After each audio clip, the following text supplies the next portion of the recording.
Stroke basically एक ऐसी बीमारी है जिसमें दिमाग के अंदर जो कुछ खलिए हैं, जिसमें ब्रेन के खलियों में से उसके खून की रफ्तार रुक जाए या खून की रफ्तार फट जाए या शरेआन फट जाए या ब्लॉक हो जाए, तो उसके अंदर जो है रुकावट आ जाए तो स्ट्रोक उस चीज़ को कहते हैं। बेसिकली स्ट्रोक की कई वजूहत हैं।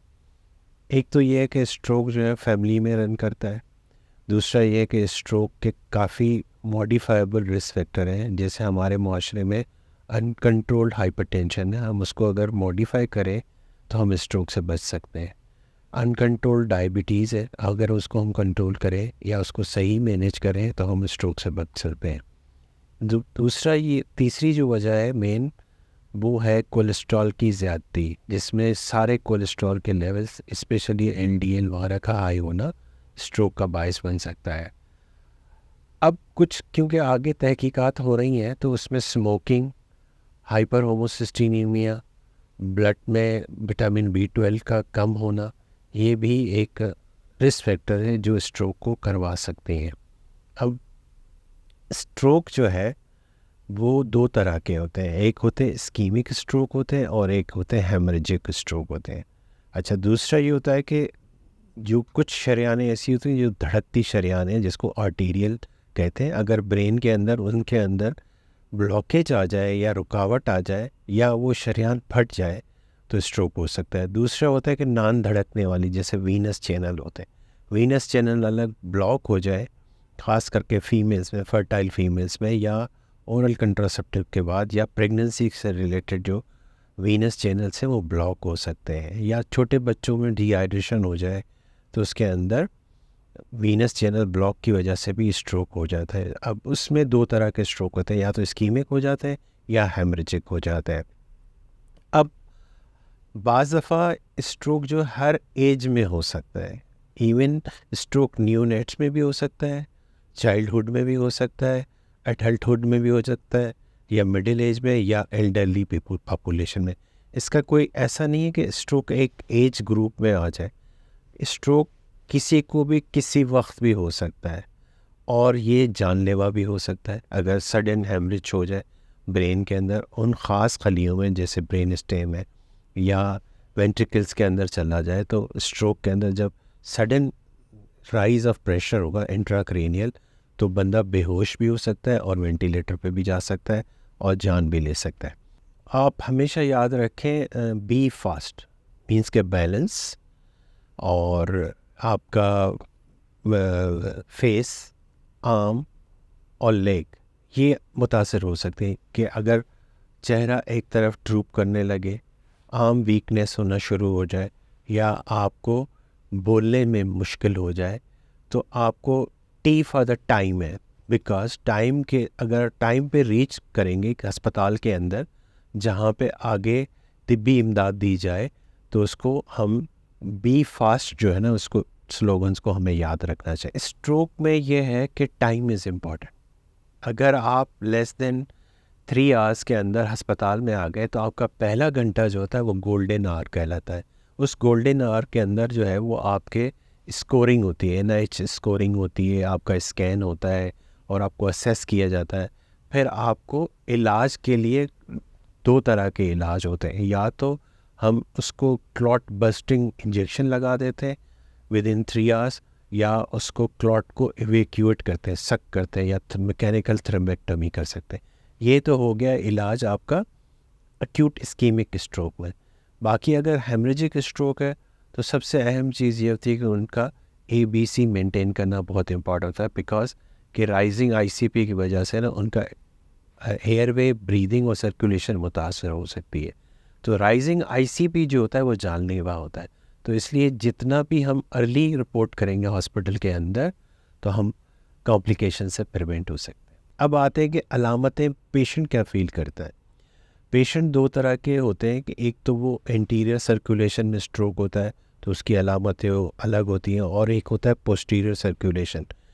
जो दिमाग के अंदर पोस्टीरियर सर्कुलेशन है उसमें डीज याद रखें हमें, कि डिप्लोपिया हो गया, डबल विजन हो गया, डिफ़िकल्टी इन स्वॉलोइंग हो गई, या चेहरा नम हो गया, डिसएस्थेटिक हो गया या डिसइक्विलिब्रियम हो गया, बैलेंस नहीं कर पा रहा है, या डिस्फेजिक हो गया, तो ये पोस्टीरियर सर्कुलेशन की अलामत है। इंटीरियर सर्कुलेशन में ये हो सकता है कि आपकी आँख की सडन विजन चला जाए, या एक हाथ या एक टांग या चेहरा आपका नम हो जाए या सुन्न हो जाए या वीक हो जाए, और आपकी जो सलाहियत है वो ख़त्म हो जाए, या आपकी स्पीच सेंटर, जैसे डोमिनेंट हेमिस्फेयर होता है तो उसके अंदर डोमिनेंट हेमिस्फेयर में आपका स्पीच सेंटर होता है। अक्सर जो 99% लोग हैं डोमिनेंट हेमिस्फेयर होता है उनमें लेफ़्ट साइड पे, अगर लेफ़्ट साइड पे स्ट्रोक हो गया तो आपको स्पीच जा सकती है। तो ये सारी अलामतें, मगर ये अलामतें एक तो पेशेंट खुद फील नहीं कर रहा होता है। हार्ट में तो ये होता है ना, हार्ट अटैक होने वाला है तो सडन चेस्ट पेन होना शुरू हो जाएगा, या लेफ़्ट आर्म में पेन होता है। अभी भी लोगों को ये लगता है कि अगर मेरी लेफ़्ट आर्म में पेन है या नमनेस है या मेरी उंगलियां काम नहीं कर रही तो वो फ़ौरन हार्ट के अस्पताल चले जाते हैं, जबकि वो अलामतें स्ट्रोक की होती हैं। अब जब इसमें ये टाइम ज़ाया हो जाता है ना, अस्पताल टू अस्पताल शिफ्टिंग में या असेसमेंट में शिफ्टिंग में, तो फिर पेशेंट को वो जो ट्रीटमेंट पर वक्त मिलना चाहिए टू प्रिवेंट द डिसेबिलिटी वो ख़त्म हो जाता है। स्ट्रोक अगर हो गया और उसके बाद आपने उनका NIH स्कोर कैलकुलेट कर लिया और डिसेबिलिटी स्कोर MRC स्केल जो है वो कैलकुलेट कर लिया, तो कुछ ऐसे स्ट्रोक होते हैं जो फ़ौरन रिकवर भी हो जाते हैं। ऐसा नहीं होता कि वो परमानेंट डिसेबल कर देते हैं। कुछ ऐसे होते हैं कि पार्शियल रिकवरी हो रही होती है और Aahista Aahista slow growing recovery की तरफ जा रहे होते हैं। अच्छा, कुछ ऐसे स्ट्रोक होते हैं जो डीप टेंस होते हैं, तो उसमें हेमीप्लीजिक या क्वाड्रिप्लीजिक हो सकते हैं, या पैराप्लीजिक हो सकता है, या बंदा मोनोप्लीजिक हो सकता है। तो उसमें जो है ना, आपको न्यूरो रिहेबिलिटेशन का बहुत बड़ा रोल है। अब न्यूरो रिहेबिलिटेशन में बहुत सारी चीज़ें आ जाती हैं। फिज़ियोथेरापी आ जाती है, ऑक्यूपेशनल थेरापी आ जाती है, स्पीच थेरापी आ जाती है, स्वॉलिंग ट्रेनिंग होती है, बैलेंसिंग ट्रेनिंग होती है, और आपको कॉग्निटिव थेरापी होती है। कॉग्निटिव थेरापी भी साथ साथ चल रही होती है। तो क्योंकि पोस्ट स्ट्रोक में एक एक कंप्लीट पैकेज चाहिए होता है कि पोस्ट स्ट्रोक पर्सनस में कॉग्निटिव थेरापी इसलिए इम्पॉर्टेंट है, they can lead to the depression also, because बड़ा इतना हेमीप्लीजिक हो गया, चलता फिरता इंसान था, तो उसको कॉग्निटिव थेरापी भी बहुत ज़रूरी होती है। सबसे अहम चीज़ है आपकी डाइटरी हैबिट्स। आप डाइटरी हैबिट्स को अपना कट डाउन करें और जंक फूड को अवॉइड करें, और सिंपल कॉम्प्लेक्स जो कार्बोहाइड्रेट्स है उसको अवॉइड करें। दूसरा ये है कि पान, गुटखा, स्मोकिंग, इन चीज़ों को अवॉइड करें। तीसरा ये कि आप स्लीप पैटर्न अपना अच्छा करें। चौथा ये है कि जो कॉमन बीमारियां जैसे ब्लड प्रेशर है उसको वेल कंट्रोल रखें, डिजिट्स को कंट्रोल में रखें, शुगर है उसको वेल कंट्रोल रखें, और कोलेस्ट्रॉल या लिपिड्स हैं उसको कंट्रोल रखें। और अगर आपको B12 डिफिशिएंसी है और हाइपर होमोसिस्टिनीमिया है तो वो वेल कंट्रोल मॉडिफाइबल चीज़ें, इसको आप रिस्क को प्रिवेंट कर सकते हैं।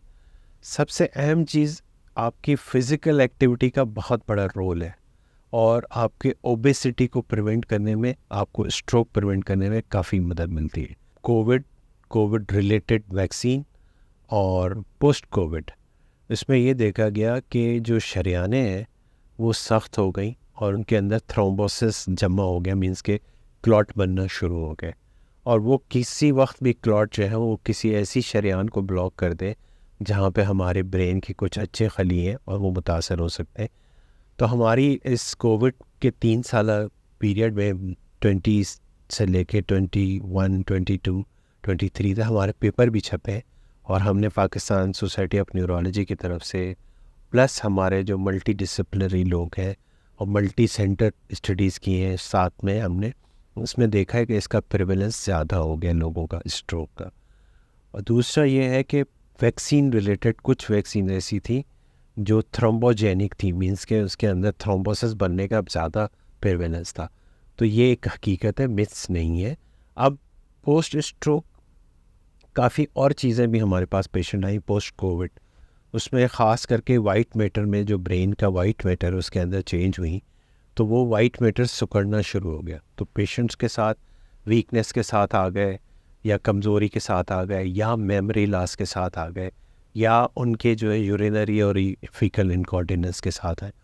तो कोविड एक हकीकत थी, वैक्सीन एक हकीकत थी, उसके बाद जो कॉम्प्लिकेशंस हैं वो बाकायदा रिपोर्ट की गई हैं और अभी भी दुनिया भर में रिपोर्ट हो रही। मेरा पैगाम ये है कि स्ट्रोक एक प्रिवेंटेबल बीमारी है जिसको हम प्रिवेंट कर सकते हैं, और उसके लिए हमें एतदाल अपनाना चाहिए। फ़िज़िकल एक्टिविटी सबसे हमारे लिए मुस्लिम्स के लिए क्या है?